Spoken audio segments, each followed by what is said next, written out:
Yeah. Fine art. Yeah. Wow. All right, we're ready to roll. All right. I'd like to call to order the Special Planning Commission meeting for Thursday, August 20th. And we do roll call. Don McBride, absent. Jill Oakes-Taunts, absent. Joe Chappell, Here. Abe Gassenpour, Here. and Chris Bryant. Here. All right, we do have a quorum. Right. Do we have any public comments that were submitted to us? No. Okay. Moving on, this is PC application 20-006, discussion and review on an amendment to the City of Guthrie Code of Ordinances, amending Chapter 16, Planning and Zoning, Article 2, Zoning, Section 16-15, adoption by reference, by amending and updating all articles of the City of Guthrie zoning code. The amendment will also repeal the existing mobile home and recreation vehicle parks, signs and awnings, landscaping and telecommunications facilities regulations in their entirety, and will update and incorporate all requirements within the updated zoning code. Staff report. Thank you, Mr. Chair. Just as you indicated, this is a continuation of our conversation discussion on the updated zoning code. I'm hoping to get through the rest of it today. We still have portions of Article 5, a couple sections left. As the Commission may remember, our most recent meeting, we pulled the planned development ordinance element out of the... the light off? The what? Just the light, Oh, yeah, I get that. please. Yeah, probably helps see a little bit better. Yeah.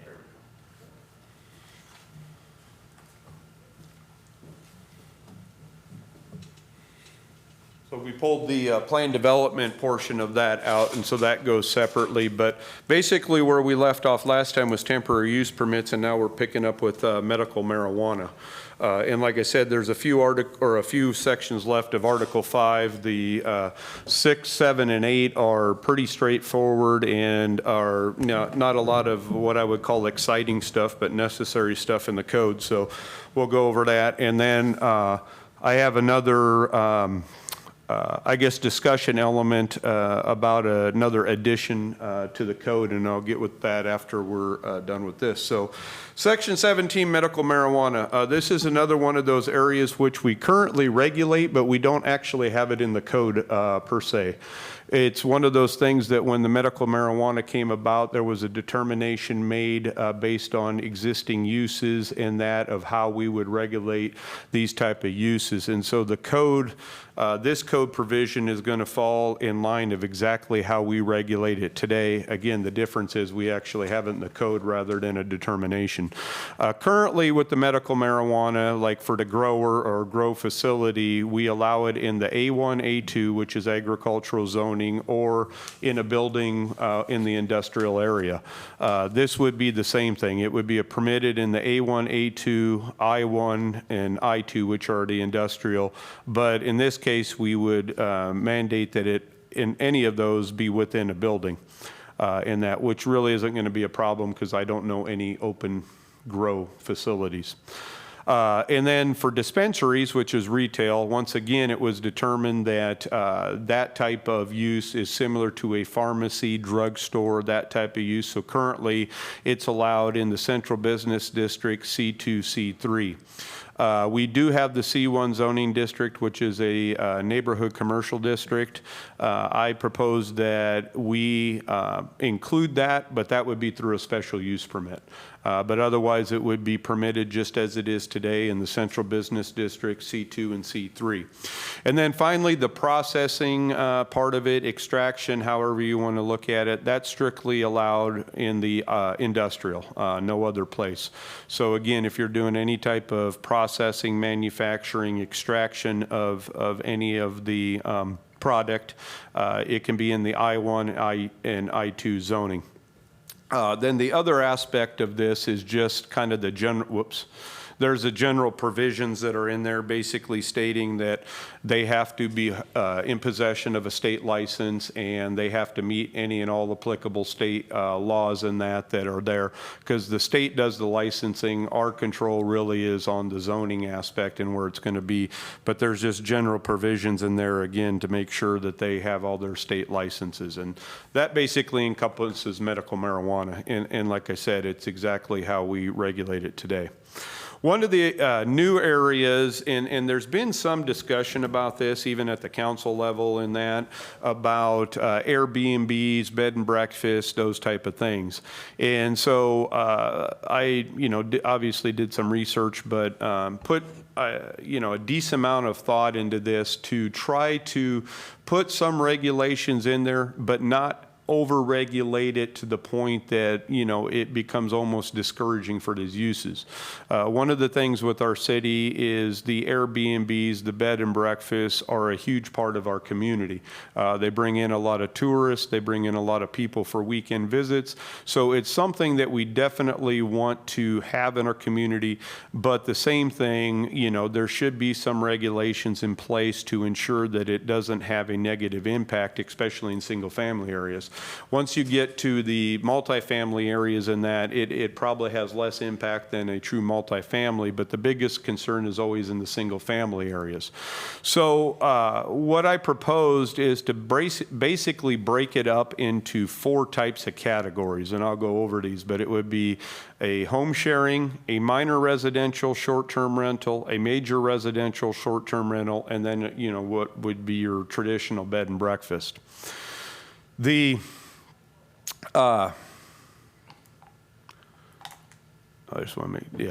the home sharing is basically, and it's defined in here, each of these are defined, and I'm going over that, but home sharing is basically where you have a house, you live in it, it's your primary residence. But there may be a couple times a year where you go on vacation for 2 weeks, and you might want to allow that home to be opened up for other people to stay there in that. So you put it on an Airbnb or whatever, and for those 2 weeks, people may be going, utilizing it to stay. In that regard, I look at that as really no different impact or having any issue with, what would be a typical single-family residence. So in the code, that would become a permitted use in any zoning district. The bed and breakfast, currently our code defines a bed and breakfast of any type of, stay up to 12 units. Anything beyond 12 units falls into a hotel motel use in that. So it could be anywhere from, a house that has 2 or up to 12 in that. And when I started looking at this, like I said, one of the key considerations is how this impacts your average single-family residential area. Because, anybody that lives in a single-family area does have some, if you want to say, understanding or security that it's going to act like a single-family area. You're not going to have intensified commercial uses, and even on the residential side, you're not going to have, multifamily uses, large apartments. It's going to be single-family area. In our code, a family is defined as a unit in which people of the same, relation, so mother, father, sister, aunt, uncle, any type of relation, or up to 5 unrelated people. So what that means is, just as it says, if you have 5 buddies, you could go rent a house, and per our code, that's single family. That's a family. If you do any more than that, technically it's not a family in that. So taking that definition, I put it into basically a minor,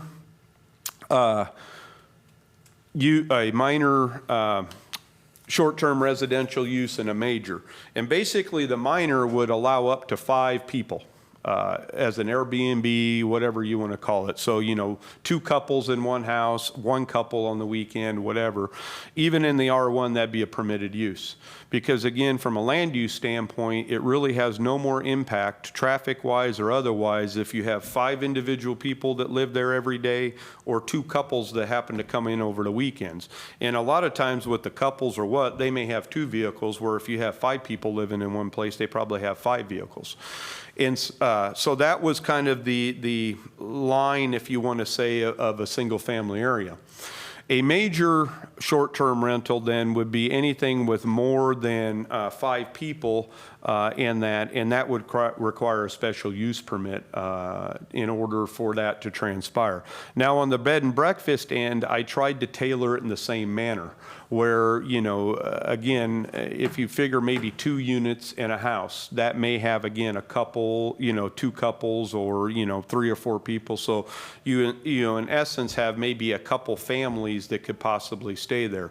It would be the same as I indicated, the minor. And so if you had a bed and breakfast with a couple units, that would still be a permitted use in the R1. But then if you start to go more than that, it would turn into a major short-term resident or rental. And again, in a single family, that would require a special use permit. All of those uses in the multifamily area would be permitted uses, because once again, it allows multi-units by zoning. So, you know, again, there's no need to try to regulate that in any more significant manner than, you know, a multifamily would come about. So that's kind of, if you want to say, the distinctions, because again, the code would identify each of those or define those, and then, like I said, depending on what you're doing, it would put forth the either permitting or permitted by use. The other thing that it would do, and this would be for anything, whether it's home sharing, major, minor, bed and breakfast, it would require basically a licensing or registration with the city. In that. And in the code, it identifies basically what would be on there. And it's kind of what you would think of. It would have the name, obviously, mailing address, and that of the person who owns the property or is running the Airbnb or the bed and breakfast. It would have the number of units being offered in that. And any website, again, Airbnb or any websites that they're on. And then it would be proof of ownership for the property in that. And once again, for a home sharing, all they would have to do is show that it's for their primary residence in that. And so we would have that on file, and that does 2 things. Obviously, number 1, you have that information on file, but number 2, it also has something where they identify what they're doing. You know, again, they're going to be a minor, and all they're going to do is have 2 units at one time, or no more than 5 people at one time, whatever the case may be. So we have that on file, and then if there is an issue, we have that information to not only contact them, but say, hey, you know, right now it seems like you're not, you know, in compliance with what you were wanting to do. You'll either need to get a special use permit or make sure that, you know, your rentals are limited to what you want. There would be a fee. I was looking at doing it to, I think, and I forgot even what the heck I put here, but I think it was like $50 or $75 for the first year, and like a $25 annual renewal fee in that. And then there would be some general stipulations, one of them being that, you know, if you have an accessory structure or something like that, or a shed in the back, you can't use that to rent out for people. If you have an RV, you can't use that to have it as a rental for an Airbnb and that. And as crazy as that may seem, I've actually gotten those calls and requests. In that. So it would be limited to primary structures in that. And again, there's a general provision that the whole idea, especially in the neighborhood, in these neighborhoods, is that it would, you know, remain or must keep a character of the neighborhood in that type of stuff, which for the most part, the most of them that we have, that's probably the case in that. I don't think, I've talked to a couple people who are in this arena, and they didn't seem to have much issue with what would be putting forth in that. And so I don't think it's going to be a huge impact to the community, but again, at least it gives us some code provisions. So if there are issues or you have those little things that come up, it's a way to regulate it and make sure it doesn't have a negative impact. I think the only thing that I think about that we have a couple of outliers, I would imagine, and you tell me, like the murder mystery place, the Red Lion. Yes. Stone line, yeah. Yes. That is in a residential neighborhood, but it certainly rents to more than 5 family members, so that would, The one just down the street, or no? no, the Stone Lion on the west side. Oh, yes, that is correct. I don't know how many rooms they rent, I don't either. and then I know that there is one on the 700 block of East Warner that's sort of geared to quilters. Okay. Do you know anything about that? No, but It's geared That to one was- quilters, and That it's, one was approved with quite a bit of debate. yes, yeah, it was the people on the block who Yeah. now are big fans of theirs. Yeah. right, and it's, Great and, thing, and just like everything, you know, and I should state that the current code basically says, you know, first of all, you know, our code's obviously old, it doesn't even have any mention of, you know, Airbnbs, timeshares, you know, anything like that, short-term rentals. The only thing it says is that a bed and breakfast in a single-family area requires a special use permit, and then it'd be a permitted use within the multifamily areas. One of the things, like I said, when I was looking, This will change it, This will be right? To where it permitted. would be permitted? well, I was going to say, it'll give a little bit more flexibility, yes. It would Because be. currently, right now, if you rent to 2 people on an Airbnb or 20 people, it requires a special use permit. This kind of breaks it down to where, again, if you have that, you know, where you're maybe have at most 2 units or maybe 2 couples, you know, at any given time, it would be a permitted use. Because again, the impacts are no different than a single family living there, or, you know, again, up to 5 unrelated people living there. That is definitely a move in the right direction. Right, and so it would allow that in between, and then when you get to the point where, like you were, Joe, you were saying about where you may have multiple units, or maybe a bed and breakfast that has 8, 9, 10 Yeah, like some of units. these big old Yeah, big houses, ones. which would be rare. Right. Those would require a special use permit in the single-family areas. And Again, in the that would be a good idea, multifamily areas, it's because no. then it would need to address parking. Right, and some of yeah, the- and again, just even the general impact to that neighborhood and that, because again, when somebody is living in a single-family area, they have an expectation that it will function as a single-family area. They don't expect to have homes that have multiple units for rent or act like a multifamily area. And so obviously, you know, with the single, or with the special use permit, that can help to say, okay, this is an area where we're okay, but, and then as you indicated, it's an ability to put conditions on that, so again, we do have an ability to minimize those impacts. Now, for like the, you know, instance, the old Dominion house and that, they're in a multifamily area, so, you know, it's no big deal. They're a permitted use now, they'll remain a permitted use. But as you said, some of those that are in a single-family area that come about, this will allow for the larger ones to have some review in that. But again, the small ones where it's just maybe a couple or 2 every weekend, I don't think we need to over-regulate those because they are a significant benefit. Yeah, Yeah. yeah, they're a good benefit to our community. Yes, and to the, whatever neighborhood they're. Yeah, no, exactly, Yeah, because I yeah. remember there were concerns about partying, which Yep. you can party now. Exactly. In any single-family Yep. home, so. Yeah, and that's why I was saying, you could have 5 guys that live together and they could have parties every weekend with all their friends, you know, in that. And like I said, that's allowed. So again, I don't see a need to put further scrutiny just because they're, you know, again, it's somebody who's coming from out of town to stay for a weekend. Yeah. Would this affect current businesses or operations? Would they need, like the Stone Lion, for example? To that regard, no. And as Joe said, some of them already have existing permits, which would still be valid. In a lot of cases, the only thing that would be affected currently with most that exist is simply them now having to basically put in their license or fill out their application. But as far as their use, they're fine. Okay. For, you know, and even if there are some that technically don't have the permits or we can't verify the permits or whatever, they'll just become a legal non-conforming use. So this is like most code stuff for anything that comes about after this.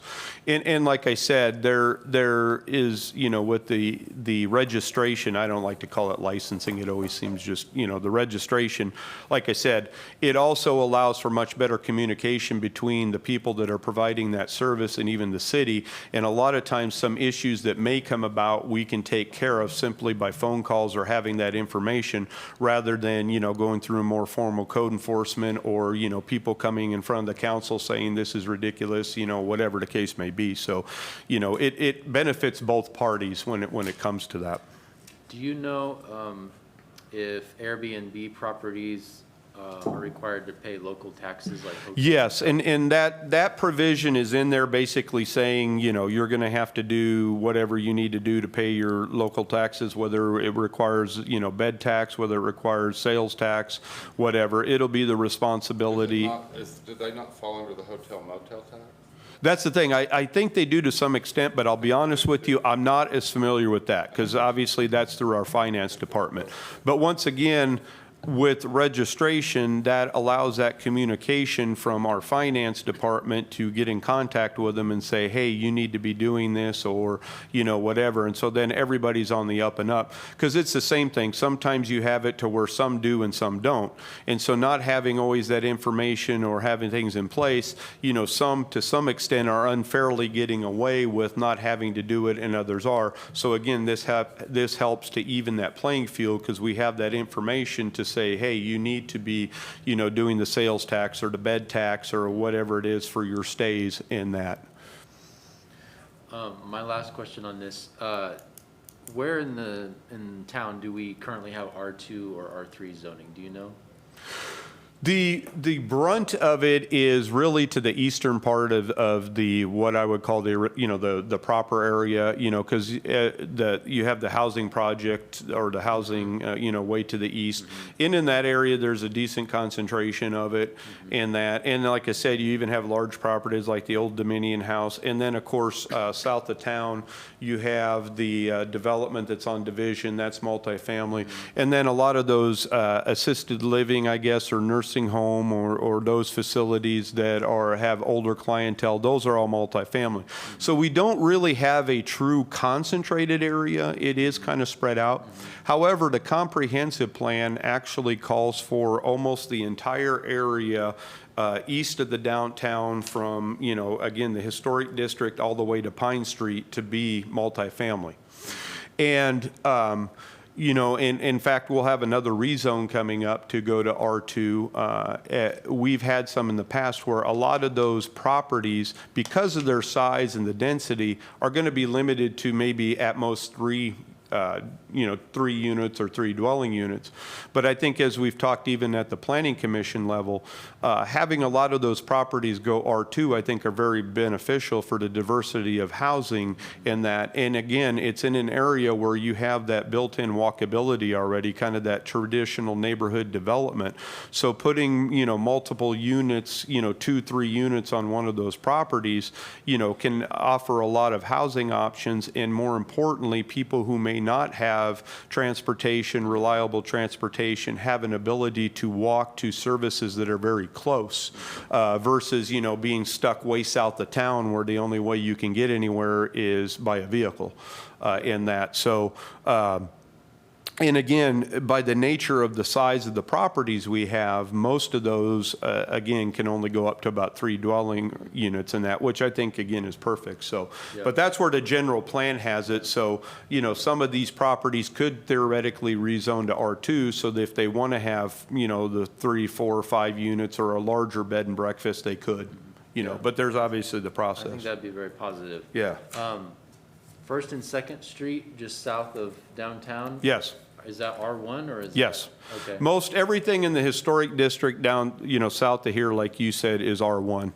I don't remember offhand. I don't think there might be 1 or 2 R2 properties, but for the most part, it's all R1 or is turned over to commercial as you get on, Division in that. There is kind of a more intense development and it really transitions to the downtown. Yeah. So I could see there being some more bed and breakfast. Yeah. And again, I think, where you're renting to, a family for a weekend or maybe a couple couples, again, where you have 4 or 5 of them.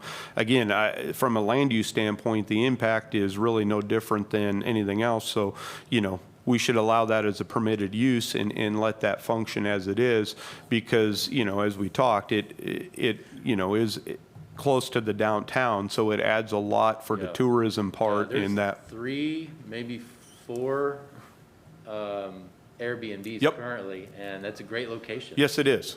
And, you know, I think a lot of people would be surprised that they're there because, you know, for the most part, they don't, you know, act like anything different than your typical R1 area or family area. And so most people would be surprised that they're actually Airbnbs. But again, like you said, the proximity to the downtown is a huge benefit for the downtown and those businesses, so. Any more questions on that part?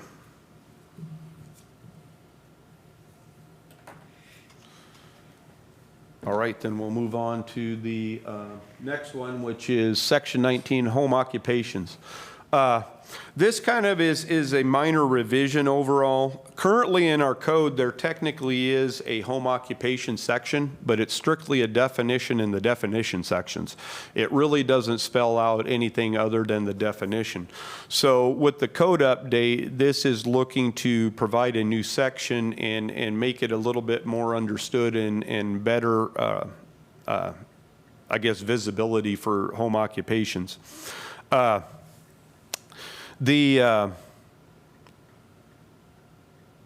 It creates the general standards as a home occupation would function, which this really is, I would say, typical of what most codes do. It isn't anything out of the ordinary.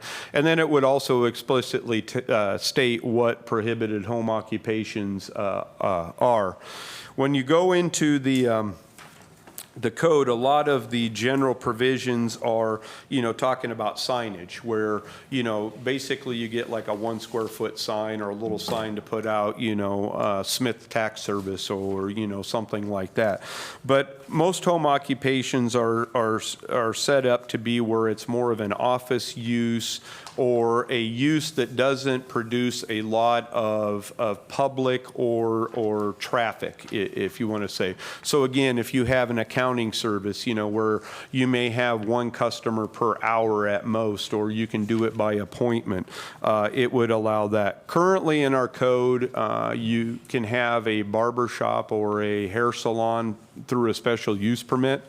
I don't have a problem with that, so that element will remain the same. Again, I don't think that that's a bad thing, and we'll talk a little bit more about that again at the end, because that will transition into some of the one new thing that we're talking about. But basically, it puts forth saying that once again that you're not going to have a business that is going to have a negative impact to that single family area, because again, there's the expectation when you live in that area that you don't have a business that's going to create a lot of traffic, a lot of people coming to your house every single day in that. So most of the uses are tailored towards that. Now there's some things that are specifically said are prohibited: auto repair, major or minor, dog grooming, carpentry work. And what I mean by carpentry work is if you're doing it more as a hobby in that, and you happen to do it in a garage, that's not a home occupation. You know, this is to where you're, you know, manufacturing cabinets or chairs, and you're somewhat of a large scale in that, from the noise aspect and you know, almost a showroom type thing. Dance instruction or dance studios, medical or dental offices, the private schools or similar type, you know, schooling, the electronics or appliance repair shops, upholstering, restaurants, kennel, pet boarding, those type of things that have a much more intense use. You know, those are truly more commercial type uses, or in even some cases industrial uses. They're not meant to be in a neighborhood in that. So they would be explicitly prohibited in that. And like I said, this is pretty standard for most codes. That's kind of how most codes work with home occupations. And some of those that I had stated actually are in our current code through the definition saying aren't allowed in that. And again, it has to do with all of the traffic, essentially, both, you know, actual people as well as cars that it would produce at a particular location. So that pretty much is the extent of home occupations. What is the people like they're doing taxes in their homes? No, that's why I said that would be an allowed home occupation. Because again, that does not, those are usually kind of done by appointment. So again, you don't, even in a tax office downtown, a lot of times, you don't just have somebody stop by and go, oh, hey, I'm going to stop by the tax office today and take a look. It's not like a retail in that. And so those are really what the home occupations are made for, where you have that tax service or, again, accounting or, those type of things in that.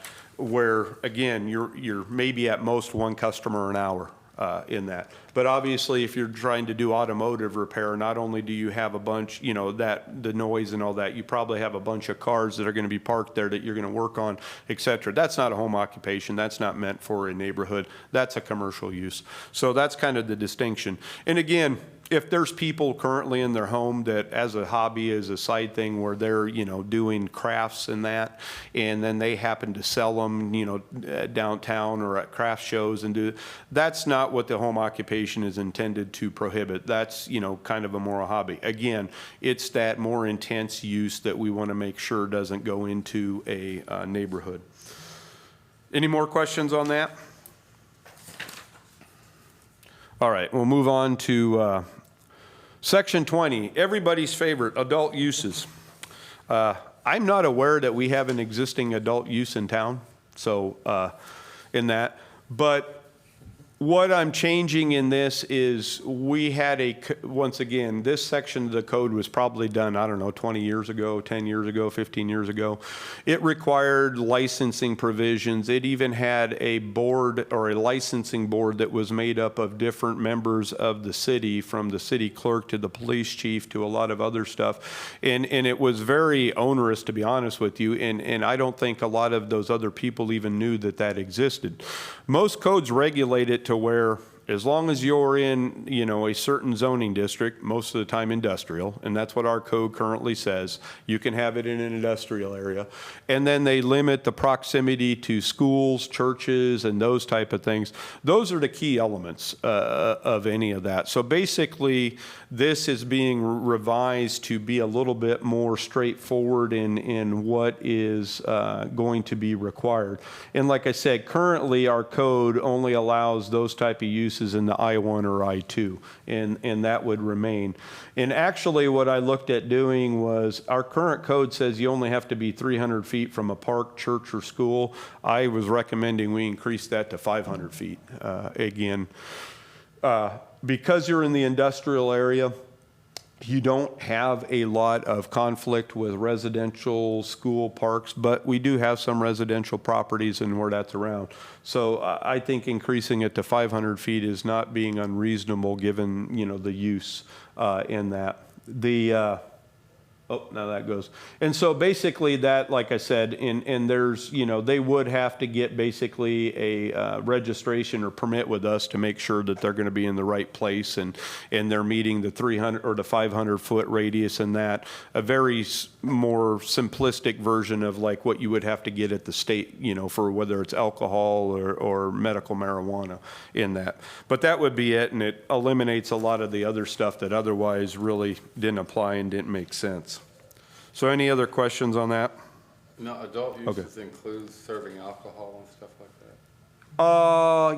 I don't know if those are allowed. That's a state law, and I don't remember if with those, if you're allowed or not. I don't remember. Yeah, this wouldn't change from 300 feet to 500 feet for a restaurant serving alcohol in relation. No, because like I said, because we're in the, not from our code end in that, because again, it's really trying to have separation of the use for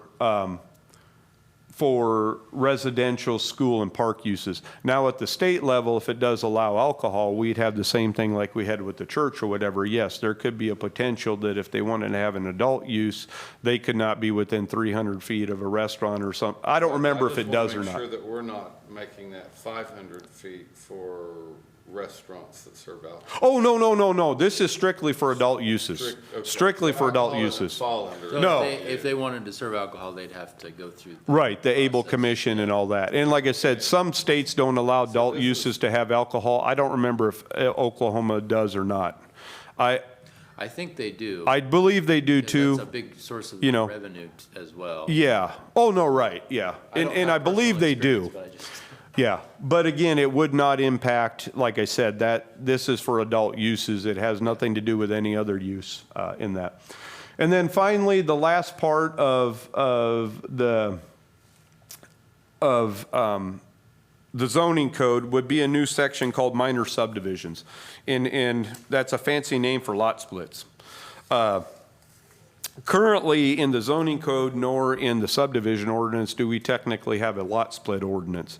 All our subdivision ordinance says is if you create a fourth lot or more, so you can do up to 3 lots, you have to do a subdivision.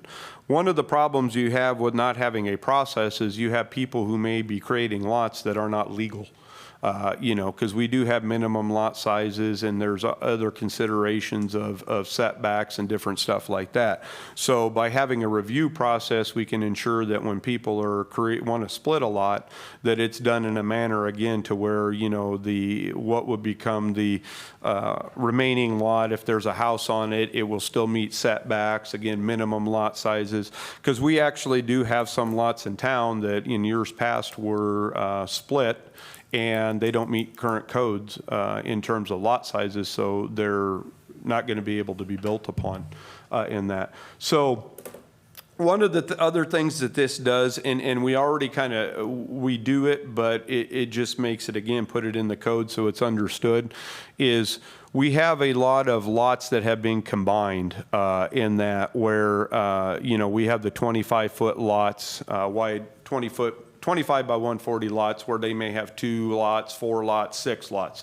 Sometimes people want to say, hey, I want to break out a couple of those lots and build a house on it, which is fine. It's 7,000 square feet and all that. So what this code is basically doing is saying you can do that. You don't have to go through a formal lot split process.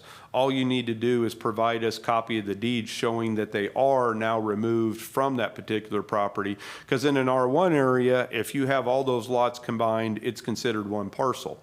If you want to build another house on it, you're building 2 houses on one parcel, which in R1 you can't do. But if you want to break them out, which you can do, then you create that separate lots in that. So it basically is saying that's allowable. You just we just don't need you to necessarily go through the formal process, just show us that you're doing it. But then the other process is a simple application where they give us a survey for a lot split. If they want to split a lot, again, up to 3, they would provide a survey, the legal descriptions, we would review it. If it meets all of the requirements, they take those legal descriptions and they put them on the deeds. They go record it at the county and they have their lots.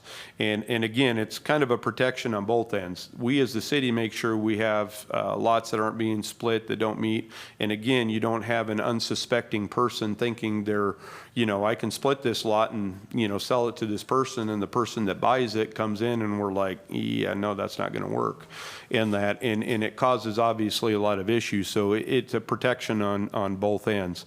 And then the other thing that it would allow is essentially lot line adjustments. So even if let's say you had a block of lots and you wanted to reorganize them, let's say there's 8 lots there, and you want to do 6 lots, but you want to do it in a different configuration.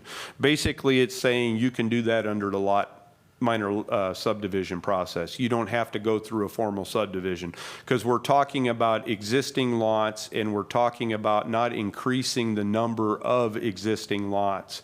And so again, through the survey, you can do that and do it through the lot split process. Now, if you're truly creating, more lots beyond the 3, then you have to go through the subdivision.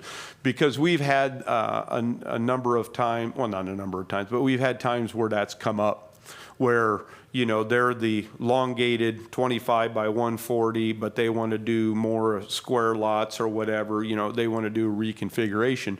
But in the end, the number of lots is not increasing in that. And so it's like, you're fine, because again, we're not creating any more than's already there. We're essentially, again, doing lot line adjustments in that. So this just, again, puts that in the code saying, yes, that's fine, because you're not technically creating new lots in that. This to me here is Yeah. not clear to me. Let's say someone has 4 lots. Yep. And of Of course, the requirement for the city is 7,000. 6,000, but two lots 6,000, come up let's to say 2 lots. 7,000, 2 correct? lots of it he Yeah. applies to build the house. So are you telling me that he cannot build another house on the other 2 lots? Not unless he formally splits it from those lots. Because a lot of those lots are bought and they're combined as one lot. So, you know, from a legal description, yeah, it says lots 1 through 6 in that. But from a deed standpoint and how they sit right now, they're all one big lot. And so what this is saying is, if you want to split out a couple of those lots, that's fine. All you need to do is go record a deed for those 2 lots, and it basically takes these 2 lots on its own deed as a separate property, and then you have the other 4 that remain over here under that one, and you're fine in in other that. But words- technically, like I said, the issue comes is if you have 6 lots that are combined, you have one lot of record, which only allows you 1 house per zoning. So if you split it out, you have separate lots, and you can put a house there. So if I own a lot, 6 lots in there. Yes. I cannot come up here, apply in lot 1 and 2 and build me a house and come back later? No, I'm not saying that. What I'm saying is, if they're currently combined, all you do is go and record a deed to split out the 2 that you want to build on right now, if they're not built on, and that creates a separate lot of record, and then you can put a house on it. Because they sit most of them sit combined right now. Now, some don't. There's where they have, you know, they have 6 lots and they're each 3 different lots with 2 of the original lots. So if you have 6 lots and you build a house, I mean, you have the Yeah. deed to the whole 6 lots? Yes. So you come up here, apply for the building, and then you cannot come back anymore? That's what you're telling me? That's No. how I understand it. No, what I'm saying is if you have a deed that combined all 6 of those lots into one lot of record, you can put one house on that. If you want to break out those lots, you know, 2 more lots to build a house on, you can do that. You just need to record a deed so it isn't still one, It's already recorded in there. Yeah, as one lot. The 6 lot is already, you can't, I mean, as one lot. It's recorded as one lot. but if the requirement for the city of Guthrie is 6,000 square footage of the requirement to build the building, Yes. what's different, that why are you restricting the people? I mean, Because, if somebody no, got- the only time it really becomes an issue is when you're in the R1 area, because you're limited to 1 house per legal lot. And if those lots have been combined, I don't care if it's 2 lots, 20 lots, if they've been combined, you have 1 lot of record. And so all this is saying is you can break out the other portions, that's fine, and we're not gonna send you through a formal subdivision process because they're part of the original platted area. We just need to make sure that the deeds are recorded to formally break those out of that batch of lots. Just to make it easier to do. Yeah, yeah. So it's not saying you can't, it just, you gotta break them out. But you don't have to go through the formal process So to you do break it. them up before you apply for one? I don't get it, I'm sorry, I just don't understand what you, because to me, if you're restricting people that they, let's say, have. It's not 8 restricting them, it's just making sure that we don't have multiple homes on a single lot. But if in there's the 8 lots and each one of those lots make a requirement, I mean, enough for the city of Guthrie to be able to allow them to build, what difference does it make? Why? But what I'm saying is, in a lot of cases, those lots don't technically exist because they've been combined into one lot. Because we even have properties where they built over property lines, which is fine, but you're not going to be able to split those lots out again because of the fact that you've built over property lines. So, you know, if somebody has 4 lots and they built smack in the middle of that, you're probably not going to be able to break those out Well, because, I understand that, yeah. yeah, I understand that, but if it's a lot 1, 2, and 3. and If they haven't been combined, Lot 1 and 2, then I cannot build another 1 and 3 and 4? no. What I'm saying is, if you break them out, and what I mean by break them out is record a separate deed for those 2 lots, you can do that. But how could you, if you already own it, you explain to me, how could I separate the deed? If I already own the lots, how am I gonna split? You go to the county and record a deed, basically you can even do a quitclaim deed to do the 2 lots separate from the yourself to deeds. yourself. Yeah. Happens all the time.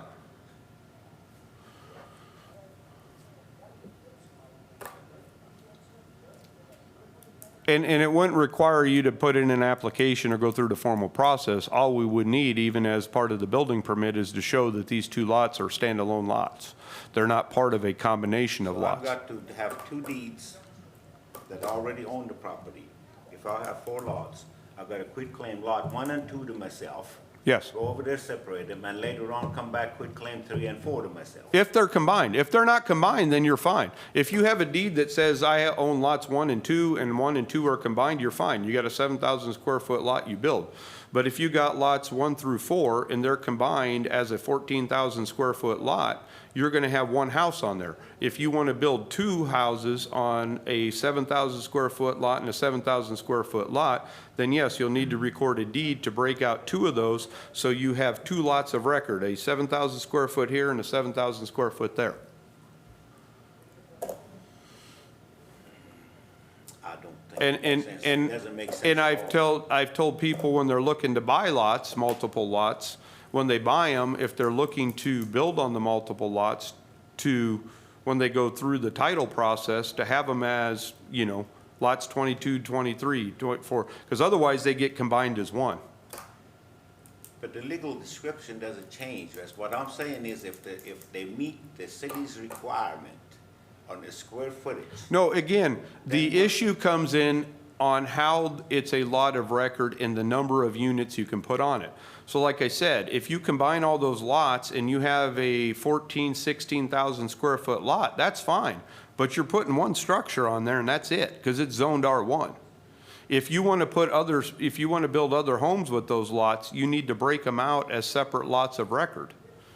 But there's a lots of R1s, single families and 2 lots in the 50-foot in the whole town almost, everywhere. Yeah, but what I'm saying is that's how they're. Why shouldn't the 4 lots? There are, be able in to some build 2 cases, houses? there are in some cases when people will buy a block of properties, you know, 6, 12 properties, and they get combined. We have a number of properties like that, where the church over there on the west side that burned in that. That's one big block of properties. There's no individual properties right now. Somebody wanted to come in there and buy that property and build one house.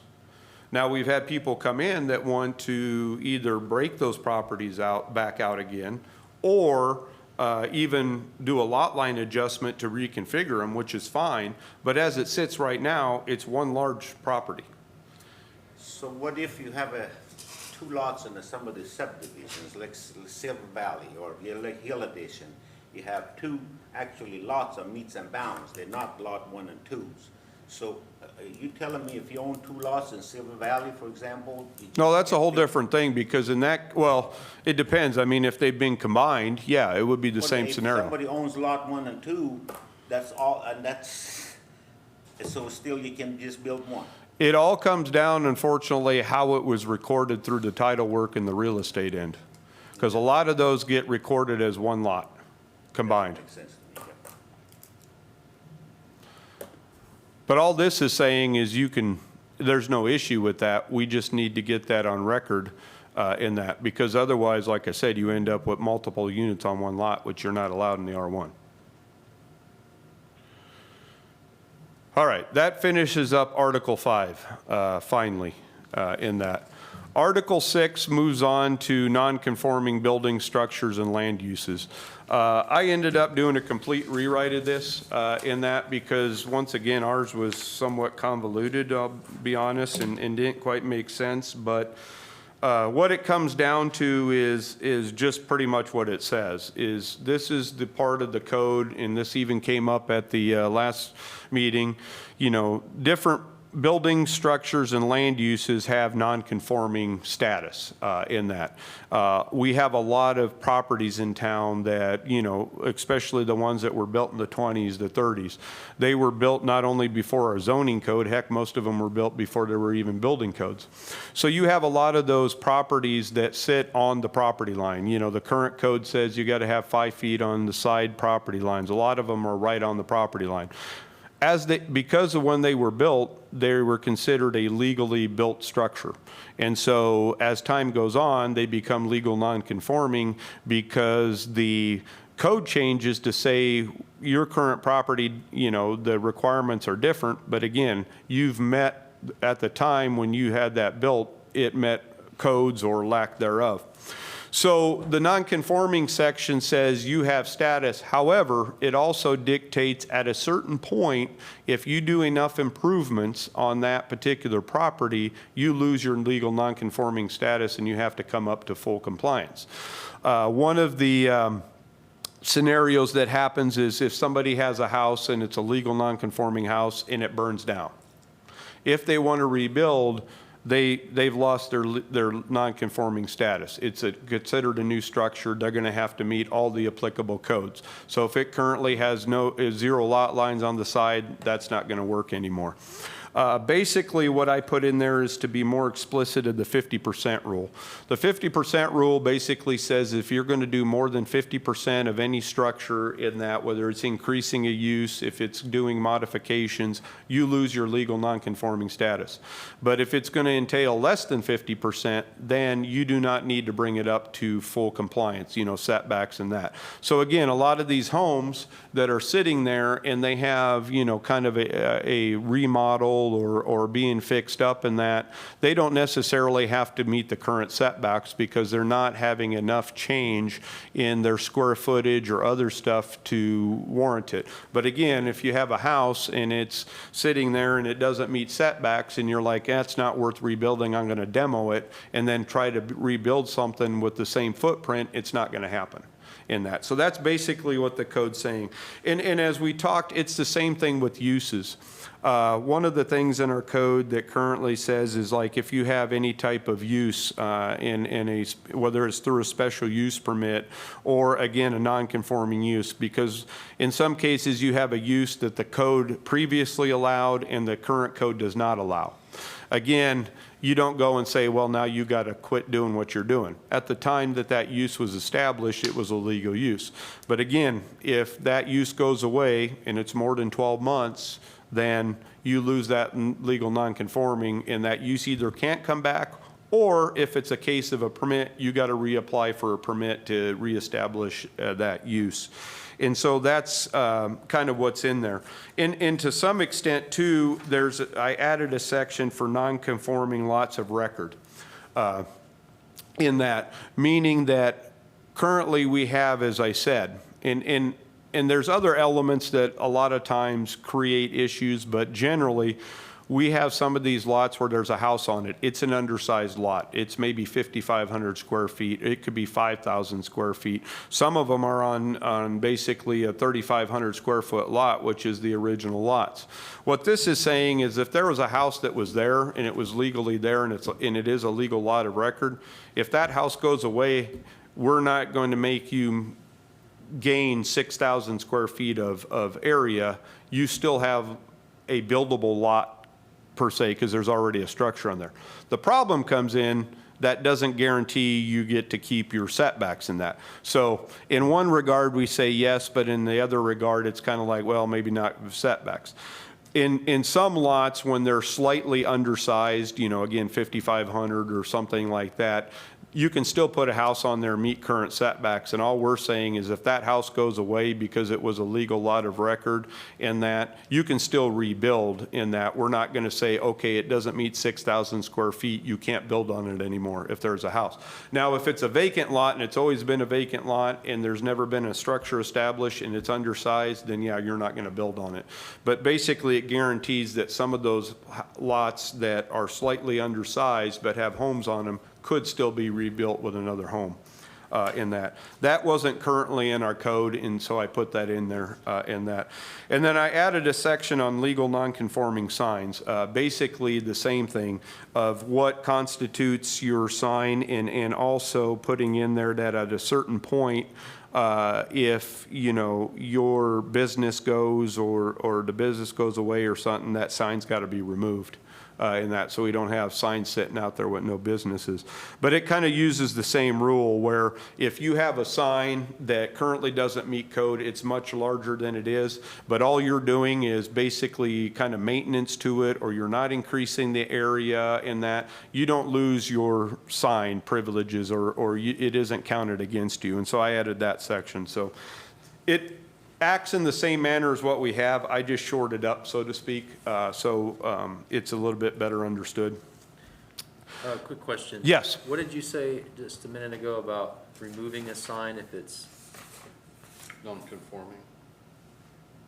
or did you say if a business moves or? Yeah, because, and it's in our sign code, but I also want to put it in here. Basically, like if, a business goes out and you have a non-conforming sign and that, there is no business use there for more than I don't know if I put the 12 months or 6 months. I can't remember. Basically, you gotta, when that new business comes in for signage, you've got to bring your signs up to Okay. code. So that's only for non-conforming. As I Yes. know a while back, there was some discussion about when a business leaves, do they leave up their sign or do they take it out? But then you just have an empty slot. Yeah. And that looks actually worse. in Right, cases than and I was gonna say, business. technically by our codes, they should go away. However, like you said, we haven't really been too concerned about that and enforced that, because like you said, an empty sign box or what looks like a storm hit a sign type thing, if they take it out, like you said, aesthetically makes it worse than having a sign even though the business is not there. This is more or less where, like I said, if you have a, 50-foot sign and you're only allowed a 30-foot sign and it's 600 square feet and you're only allowed 300 square feet or something, it's saying after a certain point, if that use goes away and there's not a business there, if another business comes in, that can't remain. Yeah. You're gonna have to come to code. But yeah, it isn't necessarily meaning that we're gonna now, if your business goes out, we're gonna chase you down and make you take it away. It just helps, again, to have an avenue to where we eventually get everything to current codes, because without this, you never get that, there's never a trigger point to make that happen. But meanwhile, you mentioned that if they have to change the signs and they're just changing the facing, they're not Yep. changing the size, that is okay. Yep. And actually, it's not very explicit even in our sign code, but I think I might have mentioned it when we went over to sign code. I put additional verbiage in there to make it clear that even if you're doing just a face change, you're not doing anything to the cabinet, you're not increasing any size, you're not doing anything. Basically, you can do that. You don't even need to get a permit. You can do that. In that, because we're not changing anything.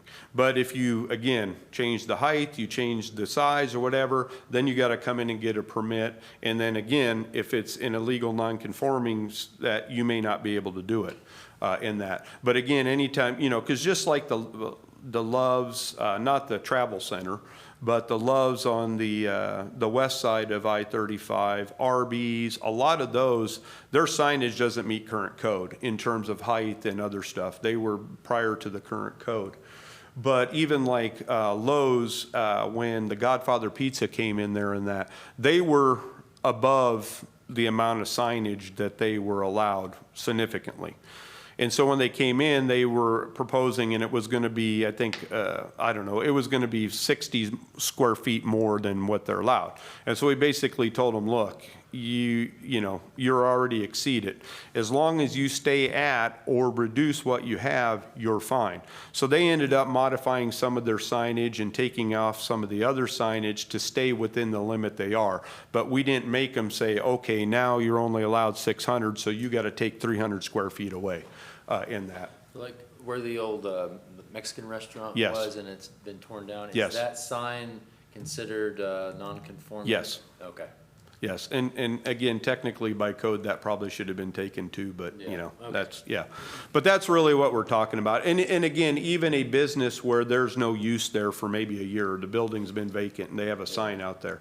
When that new use comes in, this is basically saying, yeah, you're not gonna be able to use that sign as it exists because it doesn't meet code. You're gonna have to meet code. And it goes in line again, kind of with the use thing and that. But again, otherwise we never get to a point where we may get signage to come to code.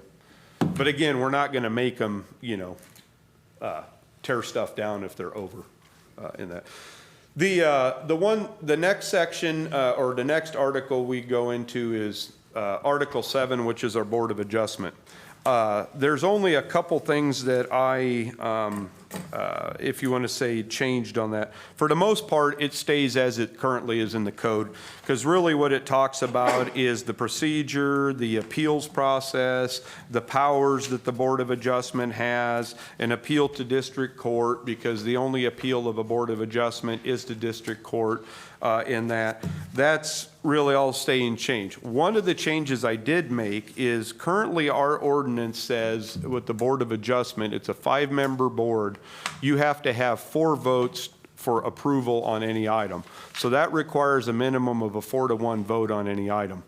To be honest with you, that's troublesome for me because I don't even have a full Board of Adjustment half the time in that. I think the reason that provision was in there is when our code was done, state law mandated 4, because this is probably 20 years ago in that, 30 years ago. Currently, even by state law, all you need is a simple majority in that. So I'm changing that portion to say all it takes is a simple majority, which would be a 3-to-2 vote versus a 4-to-1. The other element that was in there is there was mention of basically a minor variance that the Board of Adjustment could grant, and it reduced the requirements for public hearing notice and all of that. What I'm looking to do is actually take that out and make a minor variance and administrative procedure in that. And what the minor, and that would be in addition, so that would now be section 7. And what that would do is, and it would be specific to front, side, or rear setbacks. And what it would do is somebody could submit, so again, if they have their 25-foot front setback and they plot it, they put their house in that, and all of a sudden they're at 24.5 feet, or they're even at 24 feet. Basically, this would allow us to, through the administrative process, say, yeah, okay, you know, given everything, we can give you a variance to 1 foot in that. So what the minor variance would do is allow up to a 10% reduction in a setback. So that would be up to 2.5 feet in the front, 2 feet in the back, or 6 inches on the side. And it would follow the same, if you want to say justification, it wouldn't always be that you could just do it because you want more room. But it would, again, allow a process to where somebody doesn't have to go through a formal process, spend 60 days trying to get a determination in that. It allows some ability. Many codes have a minor variance for that very reason in that, because again, in some cases it's 6 inches, some cases it's a foot. And, you know, again, it's, you know, I don't think somebody should have to go through that form of a process for a foot, because in the overall impact to your neighbors is going to be next to nothing. I can tell you your neighbor's not going to know whether that house is at 25 feet or 24 feet. They'll notice if it's at 15 versus 25, but you know. But anyway, it adds a little bit of flexibility. But again, I want to make sure that that minor variance is only for a front yard, side yard, or rear yard setback. It would have nothing with any other element of the code. It would strictly that. There would also be a built-in appeal process. So if, for instance, somebody comes in and they want to get 2 feet in the front, and we said, well, there's really no justification for that, you're just trying to get extra room, they could appeal that decision to the Board of Adjustment, and then the Board of Adjustment could make a decision if they feel it is warranted or justified hardship versus, you know, staff not. So there would allow a process to appeal that decision. So that's probably the biggest change in that area would be to allow a minor variance process. And that's all there is on the Board of Adjustment end. Now we go into Section 8, which is administration.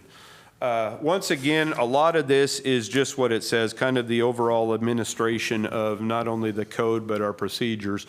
It talks about the need to have building permits, that if you're going to have new construction or build, you got to get a building permit. The building permit requires a site plan and certain information to be on there.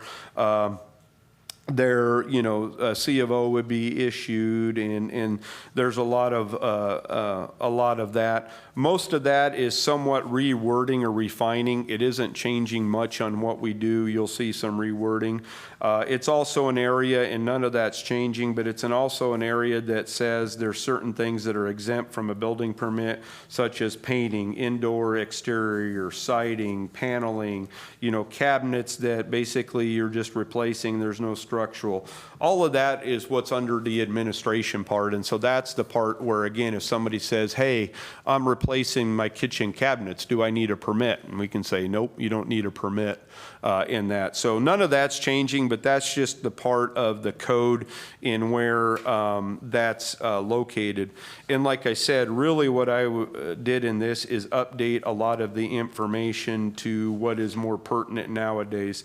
There was also in this section the adult uses that in licenses, and I created a separate section in Article 5, so it got taken out of the administration section in that. So that's pretty much, like I said, the brunt. There's not a lot of changes that would have any impact either way. It's just, again, kind of modernizing it, if you want to say. The next part is the amendments in that, well, first of all, we eliminated the sections that pertain to violations and penalties, and that was currently sections 2 and 3, which again is the adult uses and violations of penalties. Violations and penalties got moved to Article 1, and as I said, adult uses got moved to Article 5 in that. So what was previously Section 4 amendments is now Section 2. And really, again, I didn't do a lot of change. What I did is updated it in that to what we currently do. There was a lot, or a part of it was, and when I say amendments, what that's talking about is when somebody goes through the rezone process in that. So this talks about the notification requirements that are required to notify adjacent property owners. And there was also a part in there that said the city may, if they desire, post the properties and all that. I took that section out because we don't do that, and we really don't have the resources to do that. But it doesn't affect what we currently do, and that's, all property owners within 300 feet. So if it's a special use permit or a rezone, they're all notified. We have to put the notice in the paper a certain amount of days before. All that stays exactly the same. The only thing I took out was the option to actually post the property with a sign in that. So everything else stays the same. And even under the protest of amendments, where again, it talks about if a certain number of property owners submit written notification in protest, whether it's by land area or by number of property owners, then it basically shifts it from a simple majority to I think 5/7. I think instead of requiring 4 out of the 7 council member approval, it requires 5 out of the 7 in that. None of that's changed. That's all the same. Skipping ahead here. And the next part is the classification of annexed areas. Once again, I changed a lot of that and more or less simplified it. And basically what it's saying is that when we're annexing territory, that we should, through that annexation ordinance, designate what that zoning is going to be for that particular property. And basically it puts criteria in there to say it should resemble or be similar to uses that already exist there or zoning. Obviously, I think everybody knows Logan County doesn't have zoning, so we can't use the comparable zoning, so it has to, go more on uses. But essentially what it's saying is if somebody is, in the county and we annex them into the city, if they have an industrial use on that property and it's primary industrial use and whatnot, the zoning should be an industrial zoning.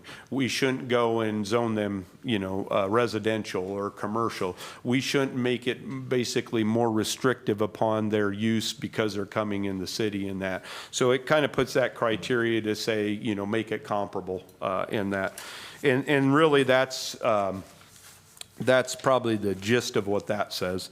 And it also says that if deemed necessary, either the planning commission or even city council, they could deem basically a study be done to say what should be the most appropriate zoning and things like that. So, Section 4 is a new addition, and it's titled Land Use Permits. We had this in a couple other areas, and I thought it would be better to put it all in one area for all things. And the Board of Adjustment, and I think the Planning Commission even, there were specifications in there that if you have a permit that was denied, you can't resubmit for, I think, is it 6 months or a year? The same exact application. So basically what it prevents is somebody who it would get denied to continually keep submitting the same application every month trying to get approval. It basically, again, says if, you submit it for this special use permit for this specific use and it's denied, you have to wait a certain amount of time before you can resubmit that very specific permit. Now, if you make changes to it in that, then it can move forward. And there's also some basically talk in there in that about the kind of the criteria in that on what constitutes a change in that application. So even at the staff level, if somebody comes in and I say, no, that's the exact same application, and they're like, no, it's not, it's different. Basically, they can appeal that decision to, I think it was the Planning Commission or the Board of Adjustment. I don't remember which one, to be honest with you now. But anyway, they could appeal that decision to, I think it's the appropriate board that would foresee that, to say, yes, it is different in that, and it is a different application, so now we can move it forward. So again, it gives some options to people that, again, if they don't agree with staff, it can go to the appropriate body for them. But it puts it in a nice section rather than the individual sections of that. And that brings us to the end of the updated zoning code. Now, I'll turn the lights on. There's one other thing that I wanted to add. I have a question real quick. Oh, yeah, I'm sorry. No, you're fine. Was this process already in place of the classifying zoning upon annexation within a certain amount of time? Yes. Okay. And I'll be honest with you, not to throw anybody under the bus, but it was never followed. That's why we ended up with a lot of properties that have no zoning. Well, the industrial part was one right. of them. Yeah, That would have been a lot easier process. Yes, so. it just wasn't followed. I mean, technically, and I'm going to be coming back because technically Love's, the travel center, even the ODOT property, they're unzoned as well. Because when that was annexed, they never went through the process to either through the ordinance designate the zoning or follow up with a zoning ordinance within, I think, the 60 days or whatever it says. The easiest way to do it is at the time of annexation through the annexation ordinance. It makes it easier for everybody because then there's no misunderstanding and you follow the exact same process as you do a rezone, and so that's why you're able to do it. And then in that. You have an idea of why you're annexing the land. Yeah, so. yeah, in that. So the other thing I wanted to add, and I wanted to discuss this with the commission first, and then if there is a desire to move down this road, I will have more specific code elements. But one of the things that at the staff level that we were talking about and would like to consider is what's called an accessory commercial unit. As you remember, we talked about adding accessory living quarters, or in some areas, accessory dwelling units, which would basically allow a small, if you want to say, house building in a rear yard of a residential to have somebody be able to live in it, family or otherwise. This would be a take on that, other than, as the name says, it would be for commercial use. And what it would allow, and really what it creates is a better transition from a home occupation to a full-blown commercial use in a building. It would allow somebody to have a more formal commercial use on their property without, again, being having separate from their actual house, but again, not having to go and find a commercial building in the downtown. And, there's been a lot of talk at the council and even during the retreat. One of the things that we're looking at for even the downtown is what they call like a retail incubator, or if you want to say a business incubator, where basically you have a building where people can come and they can utilize, the space and again, kind of start out smaller if they don't want to necessarily be in their garage, so to speak, in that. This kind of works in the same way, where if you have that person who, wants to sell some produce, you have people who maybe do crafts, maybe even leather work, or again, even to have a more formal separate office for their accounting in that. And even a small, if you want to say, have produce and maybe some drinks, almost like a miniature convenience store. One of the things, it's a twofold thing that it allows. Number one, it allows that person to kind of feel out the market and grow as a business with hopes that they will outgrow that and they'll go to a building in the downtown or some more commercial business, but they don't have to go all in. The other thing it creates is within a neighborhood, it gives you more options. And this kind of goes back to where we talked about, maybe more of a neighborhood commercial uses where you have some of those services and opportunities that would benefit a particular neighborhood in that. This would work in the same manner where, somebody could have that little, again, instead of having to go to the farmer's market all the time, they could have that little building in their back to where they can sell that produce. And people in the neighborhood have an opportunity to walk there, buy that, and go back. They don't have to drive all the way to Walmart or whatever. So again, it's a twofold thing where it helps to create neighborhood commercial activity to support a neighborhood, but also, again, give an opportunity for somebody to be, in infancy of their business without having to have a lot of financial commitment.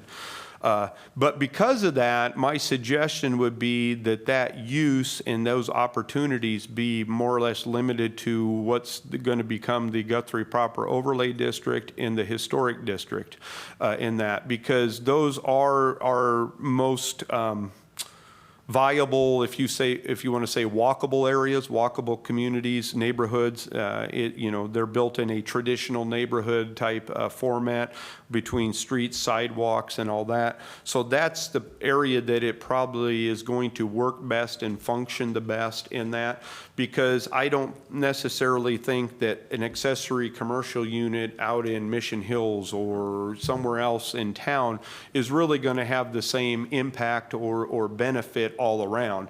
And like I said, that's the key is not only does it help to benefit, again, a particular person with their business, but it can also allow a needed service within that neighborhood.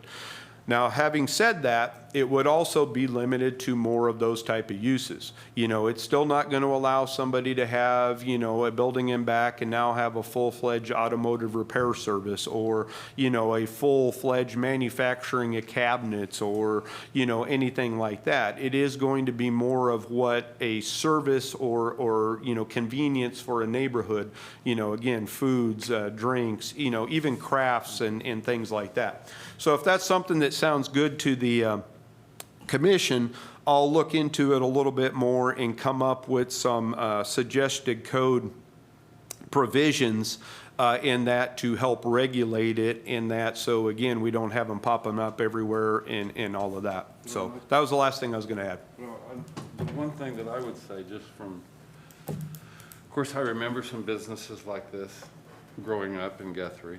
I had talked to Dan earlier about, there was a hat shop and there was a little blown glass place in a home. I think you do want to be careful about,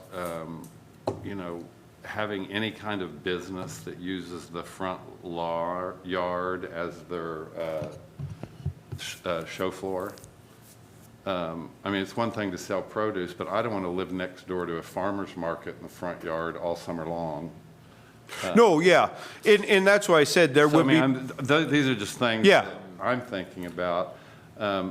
All the homes that I saw functioning in Guthrie as a child, which was, half a century ago, and then some, and also having gone to Eureka Springs a couple of years ago, there were several homes. I remember one was a real estate agent. I think there, was there was even a hairdresser. But the signage, I mean, it wasn't any bigger than the Paget, Taylor, Long, Gentling, Case, Bothard Channel sign over there. So you never looked at the house and thought that it was a business, but it was known in the neighborhood. And, big signs weren't a part of it, or feather flags, or anything to draw attention to it. But those are just some thoughts I have about it. Yeah, and I don't disagree, because again, just like I said before with some of the uses, you don't want to have it to be a negative impact in a single-family area, because as you just stated, you have that, if you want to say as a person in a neighborhood, have that, or want that security that it's going to function like a neighborhood, that you're not going to have businesses popping up or that. And so in that regard, it would probably function very similar to the accessory dwelling units, where it would be a separate unit. It'd have to be in the backyard. There would be no outdoor display of merchandise, materials and that. As you said, it would have limited signage in that. It's still there, but I know Yeah. that several years ago on Cleveland Street, there was a dog grooming business out of a home. The only problem, and I heard several complaints from people, but I said, you're complaining to the wrong guy. And I never complained about it. But they had several signs set up, one on the fence, one out Yeah. in the front yard. And I think the residents were more upset about the signage Yeah. than they were the fact that she was grooming dogs in the house. Yeah. So that's, Yeah, and like I said, it would probably be slightly more than what a home occupation's allowed, but not much. And so it would be in the same regard with signage. And like I said, overall, it would function in a similar way.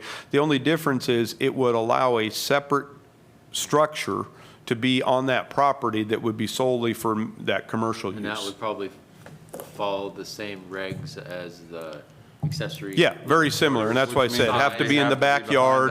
Yeah, limited size, exactly. And again, the uses would be limited, because you would be looking, again, to uses that would be more of service, convenience to a neighborhood. Yeah. Again, not having any and all commercial uses be able to be in a backyard, So if their hobby is having a cooking barbecue, they could barbecue in the neighborhood then? Is that pretty much allowable? Yeah, I mean, to some extent, yeah, because, You're gonna draw a lot of people there. A few minutes ago, we were talking about the zoning and restriction, what you Yeah. can do in your house and what you can do. And then now we creating the things that we didn't want to do. I understand a lot of these businesses that. it's a slippery slope. You have to be, I think you have to Well, be I very think, careful I think about how it's a, done. yeah, right, you'd have to be careful. And I don't. Yeah, I really agree. don't recall, the businesses that I were talking about, they weren't in a separate building. They weren't in a, yeah, and they just. weren't in a separate Right. building. They were And in just to a- clarify, this would be set up to where it be a separate structure on the property. Because if you're in the same house, then it's basically a home occupation or, That's a little bit concerning. yeah. Well, I think. And that's why it's called an accessory commercial unit. The business, I think if you're cooking and preparing food, that's different than selling produce. But, as we think about the economy, and especially right now, anytime there's a downturn in economy, you want to give people options for generating other types of income or adapting and weathering the storm and incubating businesses. We're talking a lot about economic development and trying to encourage more business. And for, it's not possible for a lot of people to start a business in a downtown storefront right off the bat. So I would like us to at least look into it. Yeah, and that's what I say, because that's what I'll do is look into it and even come up with some, if you want to say draft code provisions in that. And ultimately, if it's something that, we don't feel we want to go down that road right now Take and it out. I mean, that. It's not like you want a taco restaurant in the house next door to you. Even if No, and that's what I was saying is it wouldn't. taco stand. Yeah, the shed, uses would be more, would be limited, because I guess what I envision is more of, again, somebody who maybe, again, makes wreaths. you know, and they want to sell REITs. So instead of having to, you know, maybe try to break in, or no, I don't want to say break in, try to find somebody in a store, say, hey, can I put my REITs here for sale to see if I can sell some or that, or, you know, go to different maybe craft shows or whatever. They would have the ability to have that small unit in their backyard where maybe not only could they make them there, they could have them on display there and people could come there and look at them. And again, and just like again with produce, if I have a garden in that, instead of having to always take it to a farmer's market or whatever, I can have a unit in my backyard to where I can have, you know, them inside. They can come and, you know, pick up produce and maybe a couple drinks or whatever and be on their way. And as Joe said, I mean, it could be hats or whatever. It would be more things like that. It wouldn't be where you would have sit-down eatery type stuff, you know, small restaurant type use, or again, you know, fixing automobiles, or, you know, appliance repair, or even probably dog grooming in that, because again, that does get into a whole different intensity than somebody just simply, you know, walking down an alley and grabbing some apples and paying and, you know, going away in that. So it would be more in that context of uses, because again, it would be a little bit I guess, easier transition, or one in between a home occupation and going to a neighborhood commercial. As we discussed, I think a neighborhood commercial, to have those areas designated to where you could have a true commercial use, again, a neighborhood commercial C1 use in more areas, I think is something we should look at down the road as well. I'm going to be looking at doing some comprehensive plan, probably updates with the land use map, and that's probably something we'd look at. But, you know, I do agree that sometimes it's not always easy for these people to have the market share, the finances and that, to just go all into a building downtown. But, you know, as we all know, a lot of businesses have started literally in garages that become multi-million-dollar, you know, companies and businesses and that. And obviously they work, you know, but. Yeah, if we had known about, you know, Steve Jobs in his garage, then right. it would have been illegal probably. Yeah, well, no, right. I mean, honestly, you're exactly right. You know, some of that is exactly that. You know, it's kind of like in your garage with your buddies in your band and you're recording music. It's technically a recording studio that generally isn't, you know, allowed. But the neighbors are like, hey, we don't mind that music, you know, have at it. So, you know. So anyway, is there any other, I guess, overall comments, concerns? The ones that have been brought up, I've, you know, already, you know, taken into account. There hasn't seemed to be too many concerns or issues with everything. The only concern I have, and I think I brought this up before, but and this goes back. I don't remember where this was at in our hours of conversation. But I've got a real problem with changing the heights from 75 feet on the interstate to 100, even though we have one of them. Oh, the sign heights, gotcha. Yeah. Yeah. I mean, I just feel like, first of all, we're not trying to be Edmond, but Edmond has you know, I don't think you can have anything above 20 foot along the highway there. It just seems like to me that someone should have to come before us to explain to us why they need a sign that's taller than 75 feet. And like I said, I'm sort of tired of being at Highland Park and seeing Love sign from Highland Park in the wintertime.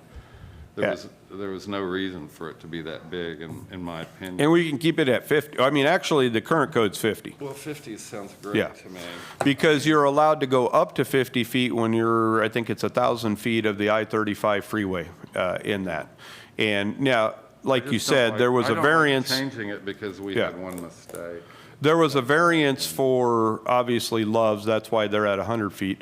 Now, again, there's some non-conforming, or legal non-conforming, like Arby's and a few others that are not 100 feet, but I think they're probably 70 or 60. They're more than 50. I think all of those are pretty uniform there. The Pizza, Sonic, I mean, they're all 50, 60, 75 feet, but still not mammoth. Well, yeah, so certainly much taller than anything. So would you just want to keep the existing, which is I would like to keep the existing one. which is But then 50? There is a process for asking Yes, for a just variance? like Love's Yeah, there did is. in the past. Yeah, because again, that's how the Loves got approved. My concern too is that as Guthrie grows, and I imagine that's a part of Guthrie, you know, south along the interstate, any of the neighborhoods that are being built there, I just know that I personally would like to go out in my backyard and not have a huge neon sign visible morning, noon, and night. Like to see the stars and see the sunrise in the morning. I just think that's a bit excessive. And I know they like to be seen from 10 miles away, but anyway, just my thought. Okay.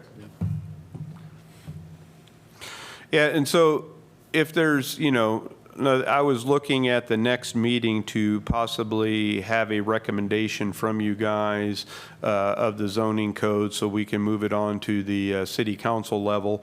Because at the city council, it's going to be similar to here. There's probably going to be at least 4 to 6 different workshops, meetings to go over everything.